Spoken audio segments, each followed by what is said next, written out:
کے مطابق موسیٰ علیہ السلام کسی ایسے علاقے میں گئے ہی نہیں کہ جہاں دو سمندر آپس میں مل رہے ہوں۔ علیہ السلام سر رکھ کر نیند کی تھی، اس کے نیچے آب حیات کا تسمم تھا۔ نمبر 60 میں موجود لفظ مجمع البحرین سے مراد ایسے دو پانی جو الگ الگ دنیاؤں سے تعلق رکھتے ہیں۔ یہ معجزات ہوتے تو معجزات انبیاء کے ساتھ خاص ہوتے ہیں، وہ سے کہے نہیں جاتے۔ اب اس پورے واقعے کو انالائز کر کے پوری تفصیل کے ساتھ دیکھتے ہیں۔ وہ مقام کے جہاں وہ مچھلی غائب ہوئی تھی، اس کے بارے میں مفسرین کے مختلف اقوال ہیں۔ کچھ مفسرین کے مطابق یہ مقام بحر احمر یعنی ریڈ سی اور خلیج فارس یعنی پرشین گلف کے قریب ہو سکتا ہے، اور بعض کے مطابق میڈیٹرینین سی یعنی بحر روم اور خلیج فارس کے ملنے کی جگہ کے قریب ہے، اور بعض مفسرین کے نزدیک بحر مردار کے قریب یہ جگہ موجود ہے۔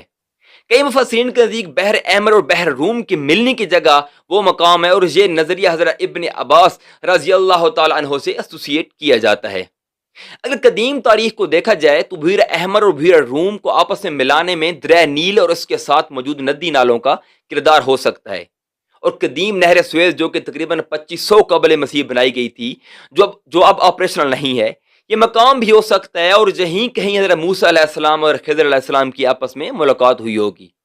اگر دو سمندر یا دریا اتنے واضح طور پر مل رہے ہوتے تو مچھلی کے گم ہونے اور یوشع بن نون علیہ السلام کے بھول جانے اور خود حضرت موسیٰ علیہ السلام کو اس مقام پر موجود ہونا اور اس کو نہ پہچان پانا، یہ اس بات کی وضاحت کرتا ہے کہ مجمع البحرین کا معنی کہیں زیادہ گہرا ہے۔ مجمع البحرین کو سمجھنے کے لیے مفسرین کے اقوال کے مطابق میں نے دنیا کے نقشے کے مطابق اس جگہ کے لیے ریسرچ کی۔ میری ریسرچ کے مطابق موسیٰ علیہ السلام کسی ایسے علاقے میں گئے ہی نہیں کہ جہاں دو سمندر آپس میں مل رہے ہوں۔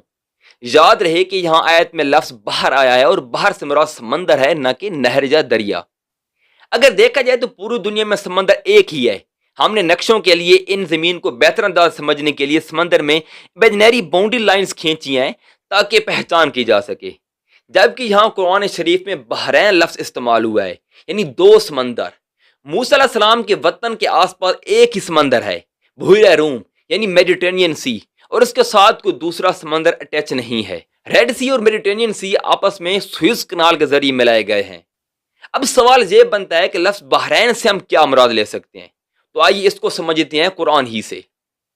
سورہ فرقان کی آیت نمبر 53 میں دو سمندروں کا ذکر ہے کہ جس میں دونوں سمندروں کا پانی الگ الگ ہے، لیکن ان کے بیچ ایک آڑ ہے، رکاوٹ ہے، اور جہاں بھی میں سمجھتا ہوں کہ یہ آیت گلف آف الاسکا کی طرف اشارہ کرتی ہے۔ اگر آپ گلف آف الاسکا کو دیکھیں تو وہاں ایک ہی سمندر میں پیسیفک اوشن اور اس کے ساتھ گلف آف الاسکا ملا ہوا ہے، دونوں ایک ہی واٹر باڈی ہیں، لیکن چونکہ پیسیفک اوشن اور گلف آف الاسکا کے پانی میں فرق ہے، وہ ایک دوسرے سے مکس نہیں ہوتے، ان کے بیچ ایک آڑ ہے، تو جہاں دو پانیوں کو الگ الگ خصوصیات کے لیے لفظ بحرین استعمال ہوا ہے۔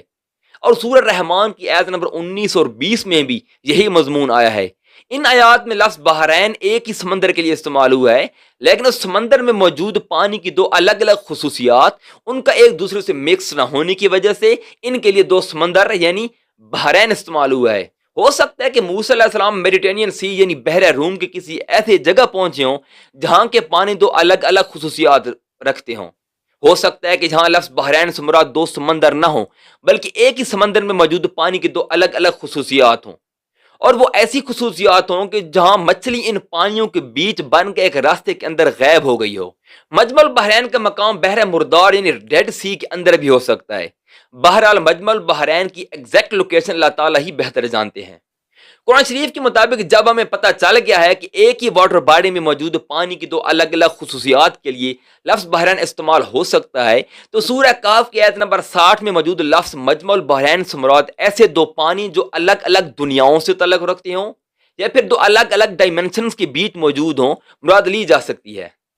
میری ذاتی تھیوری کے مطابق مجمع البحرین سے مراد وہ دو پانی ہیں جن میں سے ایک پانی ہماری دنیا کا یعنی ہماری 3D ورلڈ کا، اور دوسرا پانی جو کہ اس پورٹل یا دروازے کے پار کا پانی، وہ پورٹل کے جس کے ذریعے وہ مچھلی غائب ہو گئی تھی، اس پورٹل کے پار کا پانی کسی اور ہی ڈائمنشن کا ہو، ایک ہائر ڈائمنشن کا، مطلب ایک ایسی واحد واٹر باڈی کہ جس میں موجود پانی دو الگ الگ ڈائمنشن سے تعلق رکھتا ہو۔ موسیٰ علیہ السلام حالانکہ اس مقام پر پہلے موجود تھے، لیکن وہ مجمع البحرین کو نہیں سمجھ سکے، اور جب وہ واپس آئے تو وہاں اس مقام پر انہوں نے حضرت خضر علیہ السلام کو موجود پایا۔ تو یہاں یہ تھیوری بنتی ہے کہ جب مچھلی اس پورٹل یا اس دروازے کے اندر غائب ہوئی جو کہ ایک الگ ہی ڈائمینشن میں کھلتا تھا، تو وہاں سے خضر علیہ السلام باہر تشریف لائے، اور چونکہ وہ پورٹل یا دروازہ ایک ہائر ڈائمینشن میں کھل رہا تھا، تو اس ہائر ڈائمینشن میں موجود ہونے کی وجہ سے یا پھر ہائر ڈائمینشن کو ایکسس کرنے کی وجہ سے حضرت خضر علیہ السلام ہماری 3D ورلڈ میں موجود ہر کسی کی ٹائم لائن کو دیکھ سکتے تھے، اور اسی وجہ سے وہ 3 واقعات رونما ہوئے کہ جن میں حضرت خضر علیہ السلام نے وقت سے پہلے ہی ان معاملات کو درست فرما دیا، یعنی اس کشتی کو عیب دار بنا کر بچا لینا، اس بچے کو قتل کرنا اور ان یتیم بچوں کی دیوار کو ٹھیک کر دینا۔ کئی لوگوں کے ذہن میں یہ سوال ہوگا کہ یہ بھی ہو سکتا ہے کہ یہ تینوں واقعات حضرت خضر علیہ السلام کے معجزات ہوں، تو میری تحقیق کے مطابق ایسا نہیں ہو سکتا،